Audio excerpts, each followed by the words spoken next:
Hey YouTube! I've got my Ibanez GTR75, the same as the TR75. This one is made in 2008 in Indonesia, so 2007 and 2008 were the only years that this bass was made. It must have not sold well.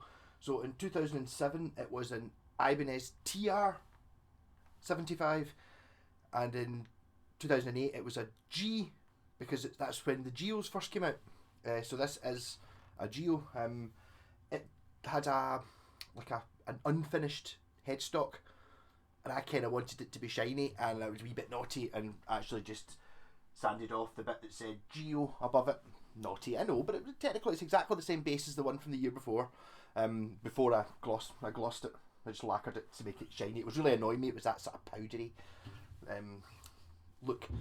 So my plan here was I was doing a video on my wee Squire Bullet there, and I put in a couple of chords I really liked. And I was like, you're right, I would put stick, do that. And I was like, I maybe play some bass, use a bass along with it. So I tuned this up and played along. I actually quite enjoyed playing it. It's just 2 notes.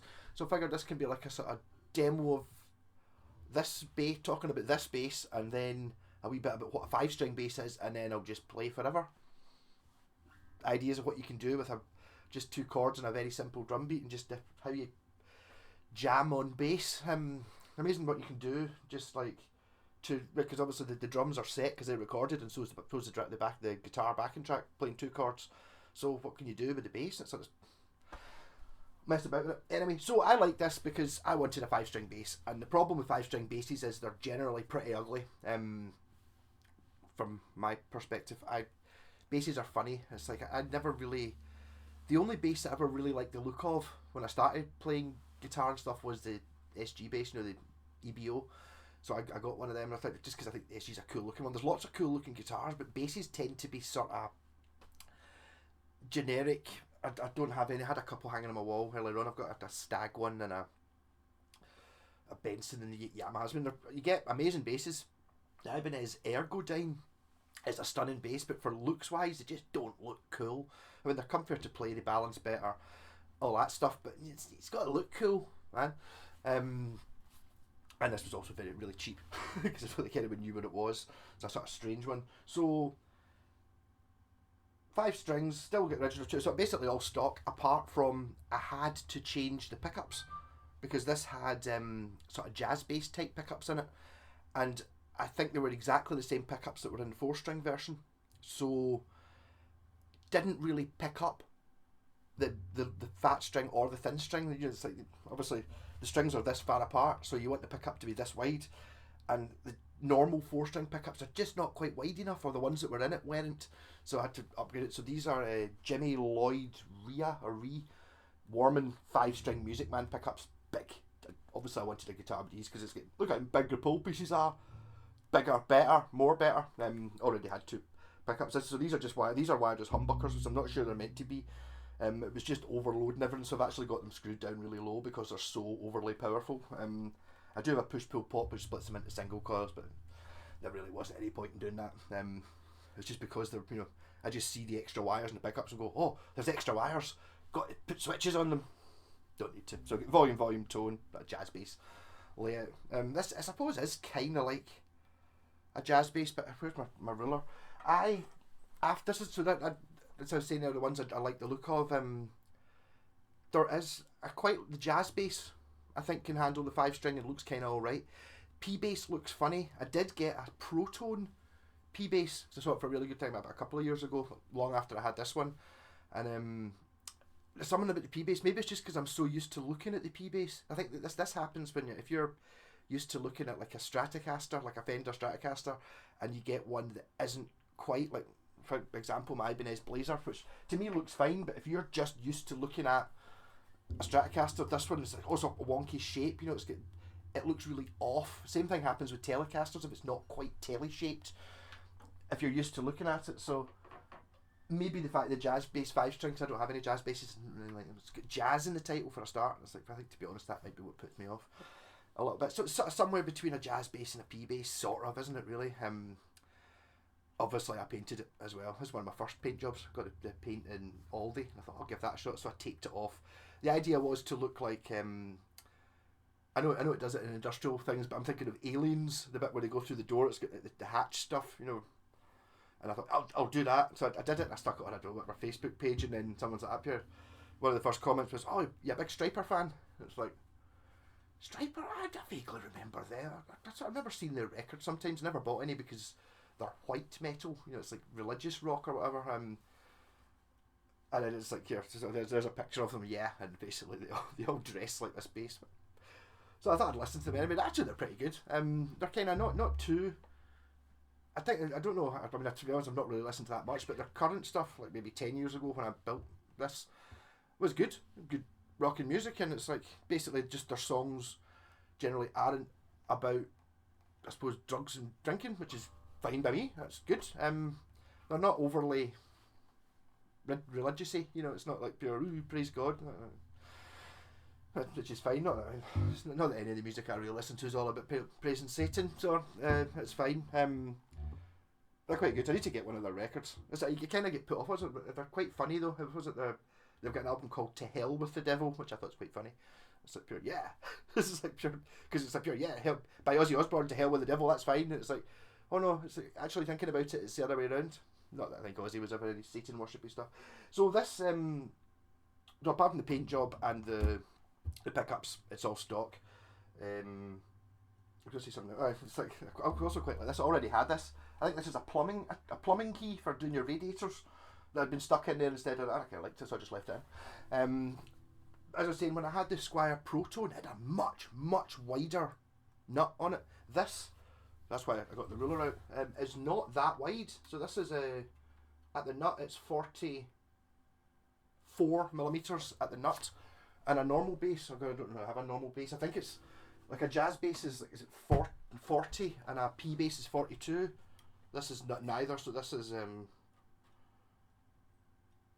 40. So that'd be like a jazz bass. So it's like it's 4 millimeters less widthwise than a thin bass. Like it's a short scale as well, or a medium scale, and 2 millimeters of a P bass. So it's not really that weird. Whereas the Squier Proton one was like 6 inches wide. It wasn't. I didn't measure it, but I'd imagine it was probably like, I don't know, 46 or 48. Another 2 millimeters. So this one doesn't really feel. It's quite a chunky neck, but it's not pure massive. A 5-string bass is basically, if you just ignore the fat string, which is a B, you've just got a normal bass, and it's pretty easy just to. So I mean, I don't know how anyone else plays the bass, but I always kind of tend to base everything off the E and the A string. So if someone says play a G, I'm like, oh, you know, the 3rd fret and the E string. I'm just ignoring this. And then if someone says play a D, I play it on the 5th fret of the A string. And then if I want to play a higher G, I do the old octave thing. You know, when you skip over the string. So that's another G, the higher one, and it's the same with the D. And the B string is the same relation. So I was saying they're playing a D, and you get the higher D by skipping a string going up 2 frets. If you skip a string go down 2 frets, you get a lower octave. So it's dead easy whenever you're playing anything.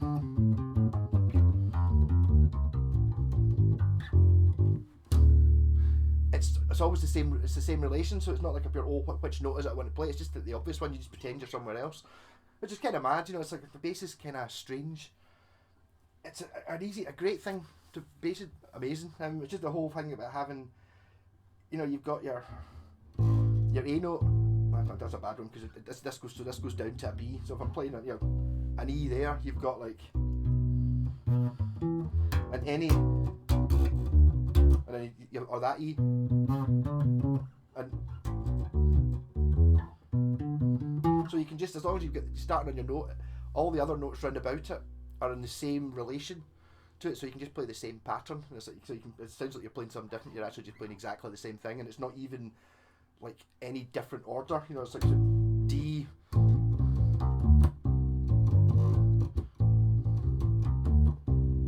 sorry, A,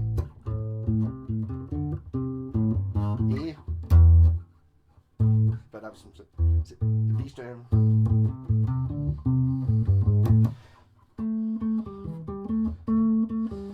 I've run out of strings to go up there. So it's kind of, It's good fun.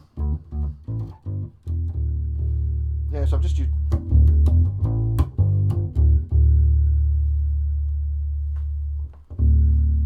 That's because it's so bassy. So this is like on a 5-string bass. E's the lowest you can normally go. So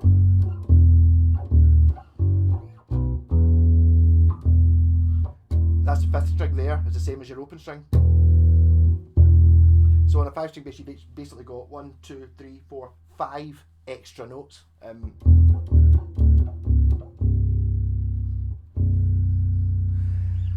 you're kind of getting to the point there where, like, if you ever played messing about on a piano, once you, it happens even worse with synthesizers, once you get any lower than that, it's kind of just bleh, bleh, but you can't really distinguish any actual notes, you know, like the bottom notes in a piano.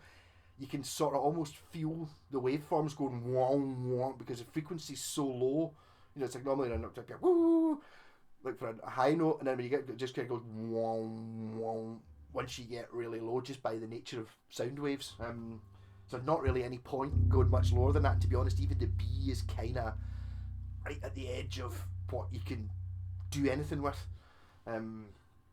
Obviously, you can probably train yourself to go lower than that to listen to it. I find that when I'm listening to quite a lot of, like, say, your down-tuned nu metal and stuff, I kind of distinguish the notes a lot. It just sounds like they just go da da da or blah, blah, blah, blah, blah, blah, blah. But they are, you can see them, they're actually going blah, blah, blah, blah, blah, blah, blah. Alright, so this track I put in was just not that button, just D and G, that simple Neil Young Crazy Horse type thing, twinkly sort of 2 chords, D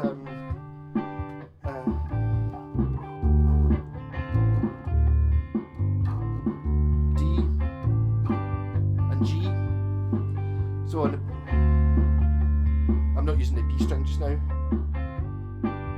And there's your basic, as little as you can play. That's pretty easy. But this one's got the low.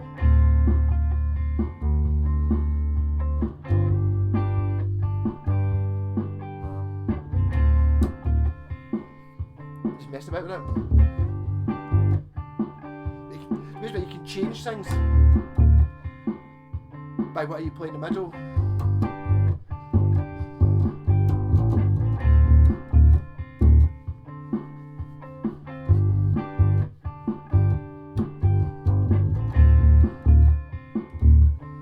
Difference between, or you leave that one late.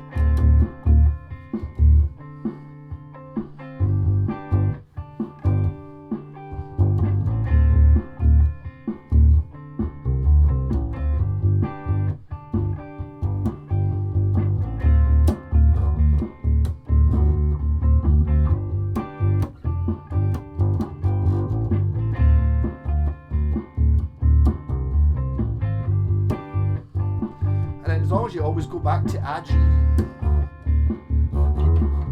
then D, G, D, G.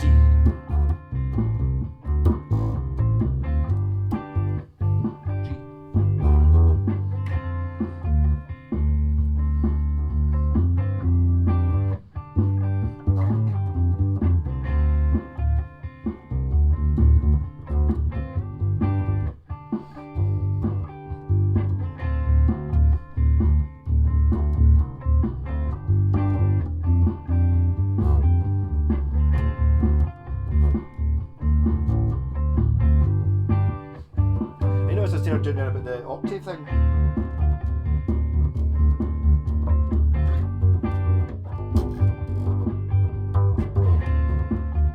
I'm kind of just playing the notes between that.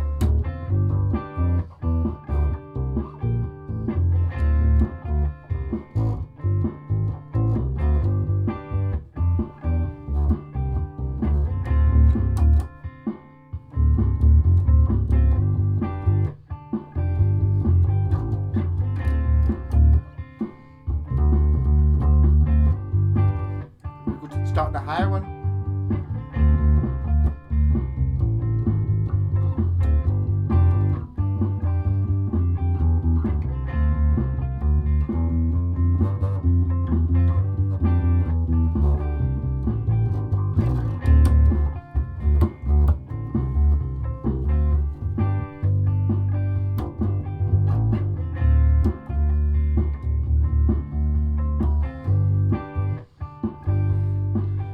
gaps.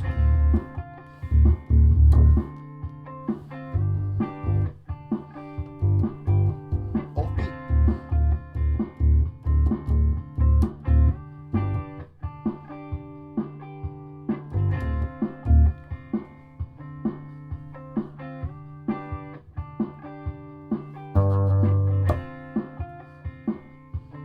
Wee bit silly.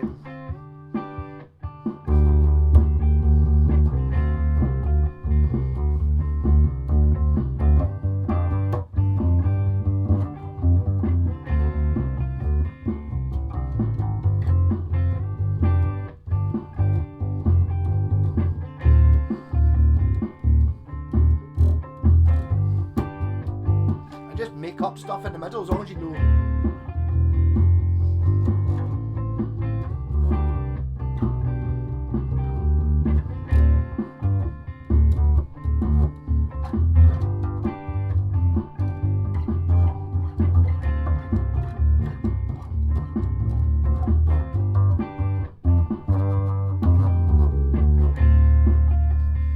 So that's the low D, the lowest G.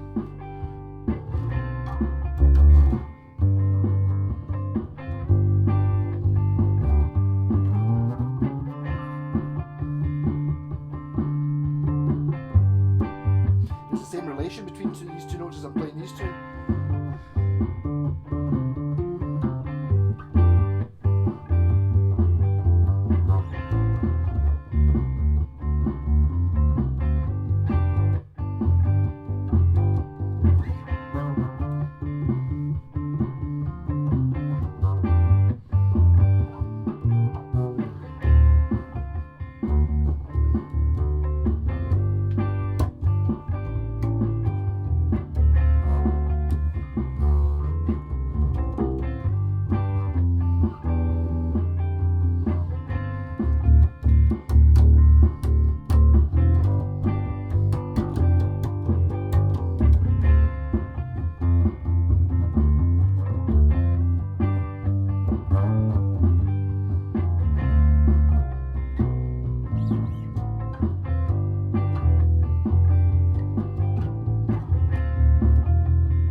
Bass player, just don't stop. If you play the wrong notes in the middle,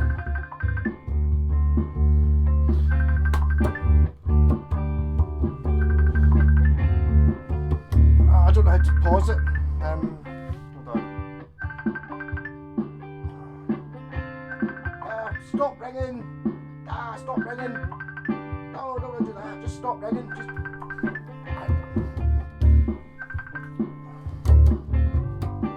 Turn the volume down.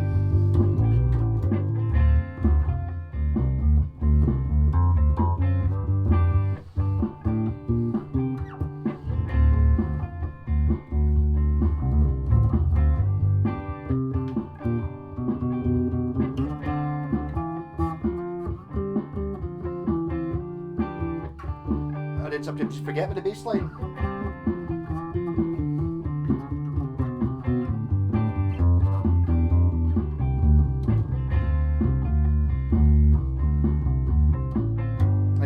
Just don't stop, whatever you do. Wrong note. Just keep playing it. It sounds like you meant it.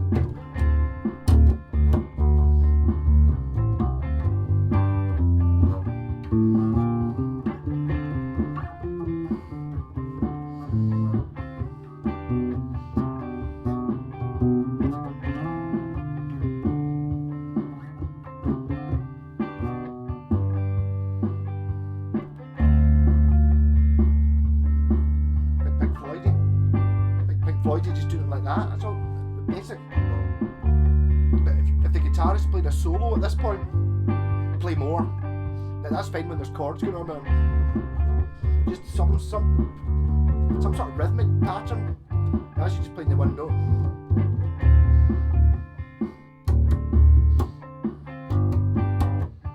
1, 2,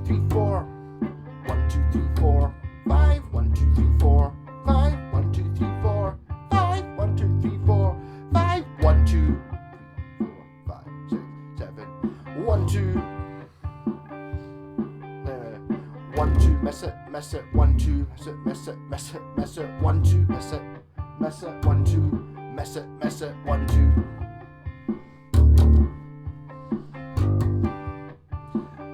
Then try and make it flow a bit.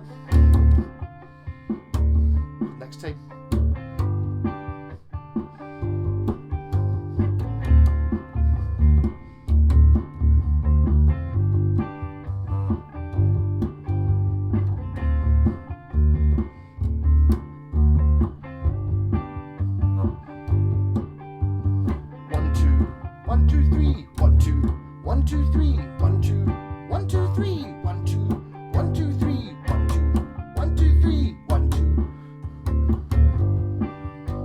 When you're playing the notes, and then you can change the notes.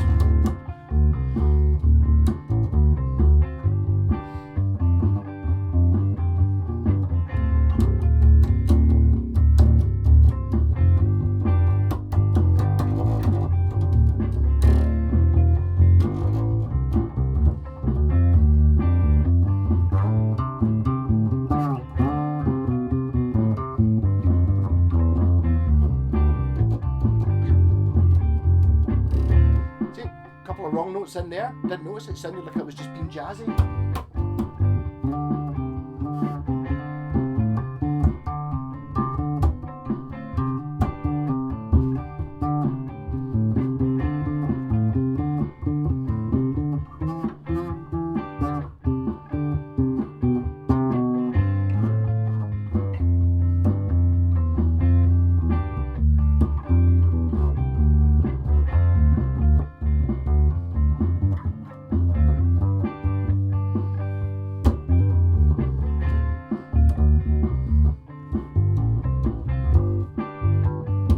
One of the things that when I started playing the bass, I didn't have a loop pedal, so when you're playing completely unaccompanied, bass doesn't make as much sense. But see, even without the guitar part, having like a drum beat of any sort, and you just, well, I didn't never really thought about this, but if you just look up YouTube and just put in drum beat, I don't know, 180 BPM is Staying Alive. So you put that in and you can play disco, you just like, and just set it, you just turn it on, it just kind of just does that. I'm using a wee pedal, but once you've got that, suddenly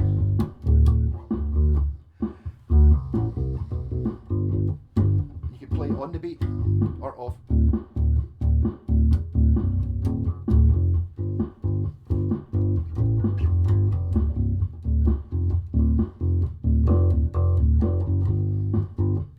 And then on the beat.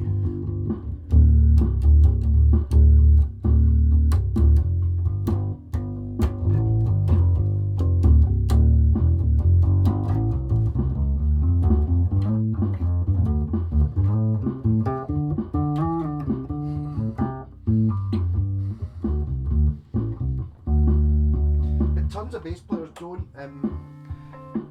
like learn, they don't practice playing the bass. It's like, oh no, I'll just play bass in the studio because I'm the only person that has a bass, sort of thing. But there's so much fun to be had just messing about. I'm not getting my mojo up like I was when I was messing about with this earlier on, because now I've got, you know, the red light syndrome. When the recording light's on, suddenly you sort of tense up a little bit and you can't play as well. Just try and relax and just keep playing it all day.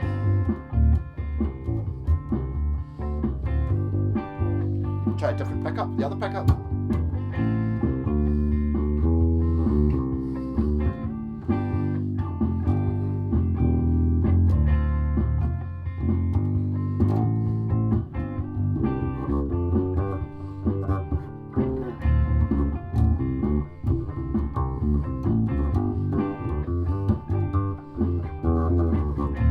And dance.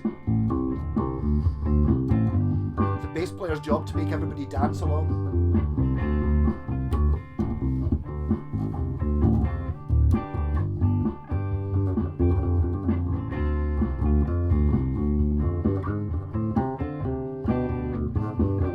So you get like the melody bit and then just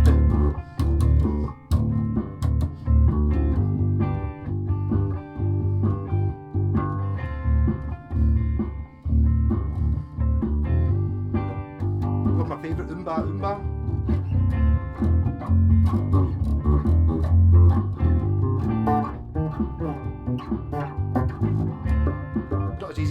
5 string, you got lost there.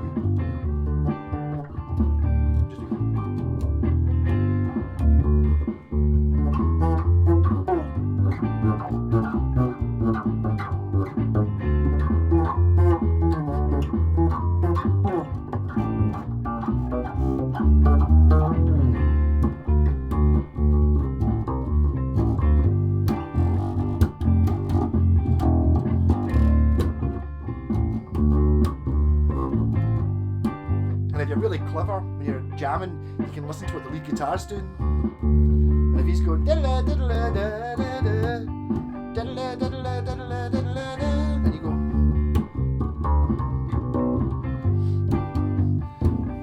and you make his guitar solo sound much better.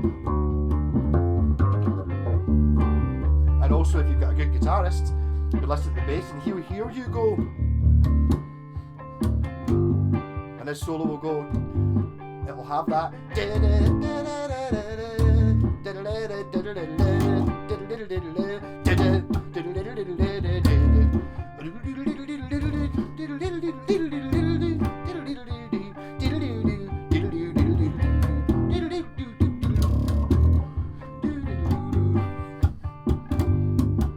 And milk it. Because everyone's already used to it, they've been walking, and you're leaving big gaps. So you're kind of hearing the gaps even though they're not there. Come on, get back in. Start rocking again. No, just hold it. Milk it.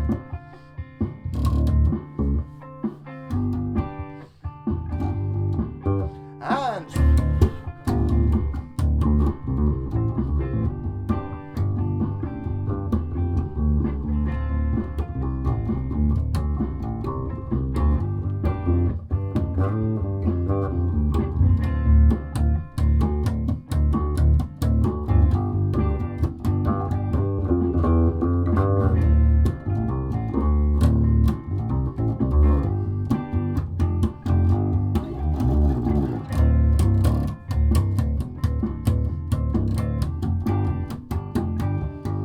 sometimes stay on the first note.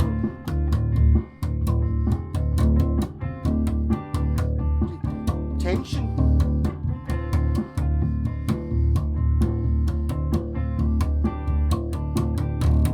So when you actually do go to the D or the G, do the D,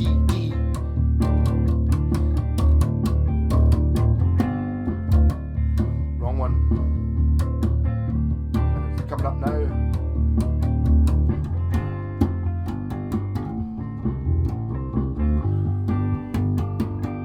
It's a release.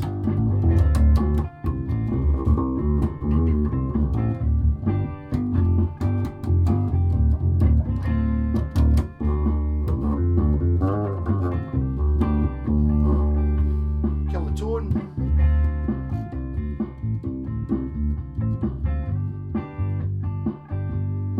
And I say it more so on a guitar than on a bass. Everything you're playing here, so that's the 3rd fret, just repeats after the 12th. Like do exactly the same. Yeah. Exactly the same, but up 12 frets. It's identical.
I very rarely play the bass up here.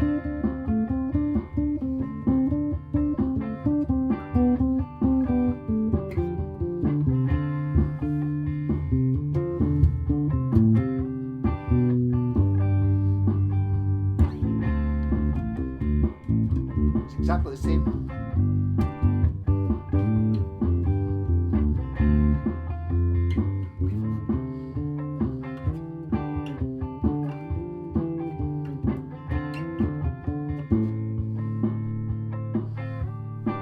So Rocket has been just run out of space on the computer. So I could just play this for hours. Rock on. Catch you later. Well, okay, sorry. And rock on. Catch you later.